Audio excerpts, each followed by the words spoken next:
Trying to succeed in YouTube can feel discouraging. You can work extremely hard on a video, watch hundreds of tutorials, like dig really deep into what the fuck you're actually supposed to do, and then do everything you're supposed to do and still get almost no views. And when this shit just keeps happening, you start to think that YouTube is rigged or you're just the unlucky one and the platform hates you for some mysterious reason. But what if I told you that the reason why some people blow up and others don't has nothing to do with luck? Some people are just what I like to call YouTube smart. And that's actually the main thing that determines your success on YouTube. So in this video I'm going to show you what YouTube smart actually is and how you can develop it so you can finally grow any channel you want without relying on luck or putting in months of hard work just to watch your videos eat shit. So let's get into it. Being YouTube smart means you understand the logic behind the platform and you've built an intuition on top of it. You can reason through why a certain video will work or why it won't, and you can also just sense it. This gives you the ability to know why certain channels and videos succeed or fail, and most importantly, what to do about it. For example, a YouTube smart person can look at almost any channel and point out exactly what's stopping it from growing and how to fix it. And since they understand the platform itself, not just one topic, they can grow a channel in any niche they want, even the one they know nothing about. So now let me show you step by step how you can become YouTube smart yourself. Becoming YouTube smart comes down to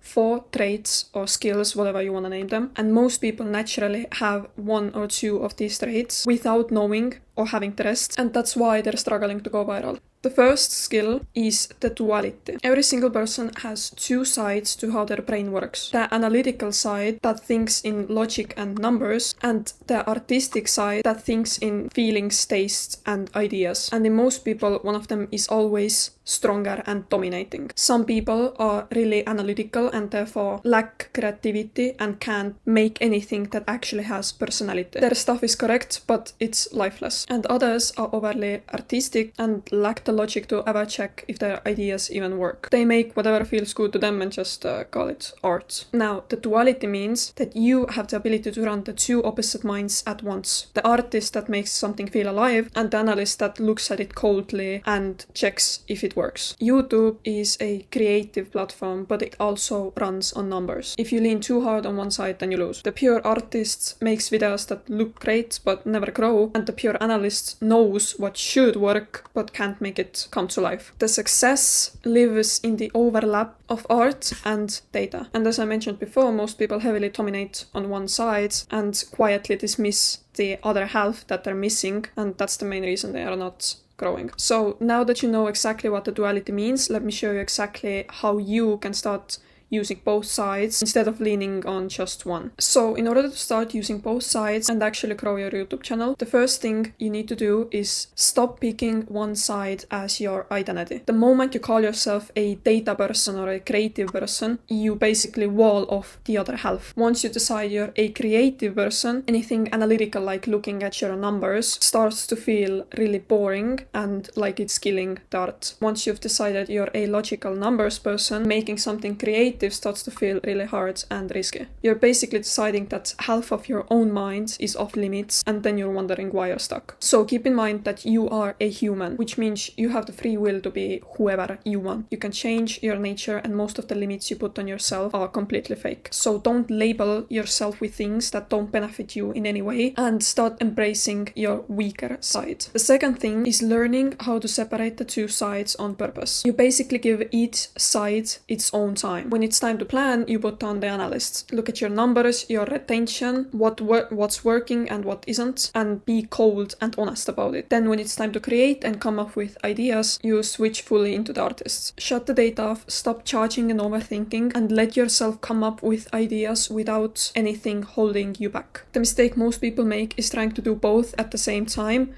which literally kills both. The analyst strangles the ideas before they can even grow, and the artist refuses to look at anything that might hurt your ego. So in the beginning, keep the 2 sides apart, and over time, when you keep practicing switching between the two, eventually it gets really easy. The two sides start working together without it being a fight anymore or one side shitting on the other. A YouTube smart person is able to create freely and then charge honestly, which is why they're able to make videos that are both good and successful. Now, let's move on to the second skill. The second skill is stepping back. We have all been told that to succeed in YouTube or in any other business, you need to be consistent and just ruthlessly keep going no matter what. And because of that, a lot of people just coldly post and post and post just to get the reps in, because they've told themselves that this is what they have to do. And obviously you need to be consistent, but if you're consistent in the wrong way, you're going to spend years of posting and end up in the exact place you started. And most people, quite frankly, are consistent in the wrong way. Let me explain. What most people do is that they make consistency their only rule. Their only goal is basically, oh, I need to post a YouTube video this week, and that's the only thing on their mind. But posting and improving are not the same thing. You can post hundreds of videos and still be exactly as bad as when you started. If you look around in YouTube, you can find a lot of YouTube channels where people have been consistently posting for years and have had little to no success, and they're just stuck on the same level. Imagine posting for 3 years and looking back and being like, holy shit, my views are still at the same place and I haven't actually achieved anything. When you have a YouTube channel, you are the most valuable part of that channel. Your quality of work and well-being determines your whole success. Not the algorithm, not the niche, you. So if you treat yourself like a 9-to-5 worker who just needs to get the job done before the boss gets mad, you're going to get 9-to-5 results. If you treat yourself like a robot who needs to post and post and post until your fucking hands fall off, you're not going to improve because you don't have time to calmly look at the facts and improve. You're just going to burn out, especially if you're not seeing any results. So do not push and push and push with no clear plan. When you don't see enough progress and you feel kind of burnt out, you need to step back and give yourself clear time to think. Here are some of the questions you need to ask yourself to figure out what's actually going wrong, so you can stop wasting time making the same mistakes and finally start seeing your channel grow. What mistakes am I repeating over and over again that I'm not noticing? What one small thing I can improve on in the next video? If a smart stranger look at my channel, what would they immediately tell me to change? And lastly, how big do I actually want this channel to be? And is my current content actually worthy of that? And if not, what do I need to improve? What separates someone who can learn from feedback and adapt their work from someone who just keeps producing the same shit over and over again is their ability to step back and give themselves clear time to think. Which brings us right to the third skill. Skill number 3 is listening to the platform. YouTube is actually a really fair platform and it only wants one thing: to keep people on the platform. That's it. YouTube doesn't hate you and it's not sitting there picking favorites like some teachers in middle school. When your videos get attention, when people click it, like it, watch it and subscribe, YouTube sees that and pushes it to more people. But even though it's that simple, about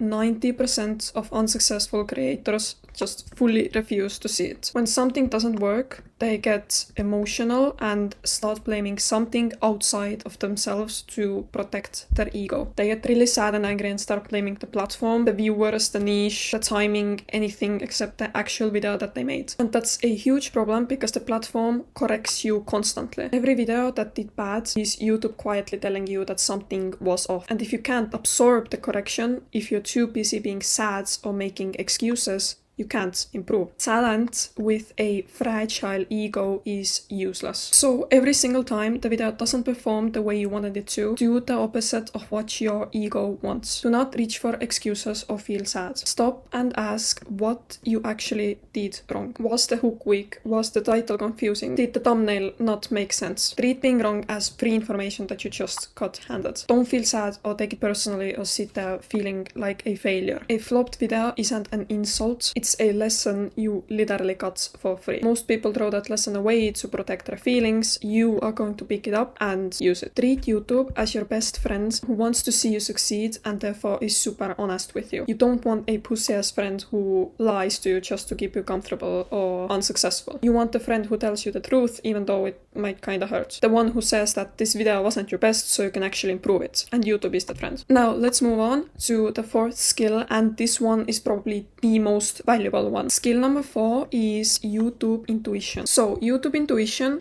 is your ability to look at something and know if it's going to work and what needs to change. A lot of the times this happens unconsciously. Your brain notices patterns it has seen before, but you can't always put them into words. It's like when you meet a new person and you just feel like something is off. You know that they are a snake even if you always can't explain why. And it's the exact same with YouTube. You can look at the video and just know that this isn't going to work and you need to fix it before you upload it. And intuition is not something you're automatically born with. It grows from exposure plus attention. The more examples your brain sees and the more closely you look at them, the sharper the sensor gets. So in order to build a really strong intuition with YouTube, you need to expose your brain to patterns more. You need to spend some time on the platform, but in a specific way. First, when you scroll on YouTube, you need to specifically pay attention to the numbers and what's actually working, because exposure alone isn't enough. You can scroll YouTube for 10 years and build almost nothing because passive scrolling doesn't teach your brain anything. So spend some time on the platform, but spend it with the scoreboard visible. When you watch a video, look at the views, the likes, and how the video is doing compared to the size of the channel. Notice the title and the thumbnail that made you click. Notice the titles and the thumbnails that made you click and the ones that didn't. Pay attention especially to the videos that did way better than everything else on the channel, because those carry the strongest patterns. Over time, your brain starts to connect the dots on its own and you begin to feel what works before you can even explain it. Second, study lots of different niches. Watch videos you normally have zero interest in and watch them with the intention to figure out what worked and what didn't. The reason this matters is because the patterns that make a video work are mostly universal. They show up in every single niche, not just yours. So when you study outliers in 10 different topics, your brain picks up the rules that work across all of YouTube. And because of that, you'll be able to grow any channel you want. So in order to actually become YouTube smart and grow a channel you're proud of, it comes down to these 4 things. Use both sides of your mind, the artist that creates and the analyst that judges. Be consistent, but be consistent in the smart way. Step back and give yourself some time to think instead of posting like a robot. Think of YouTube as your friend who wants to see you succeed and is honest with you because of it. So listen when it tells you something's off instead of making excuses or feeling sad. And build your intuition by studying the platform closely across all kinds of niches until you can just feel what's going to work. Also, if you have any questions or something specific you're struggling with, let me know in the comments. Other than that, thank you so much for watching and I'll see you in the next video.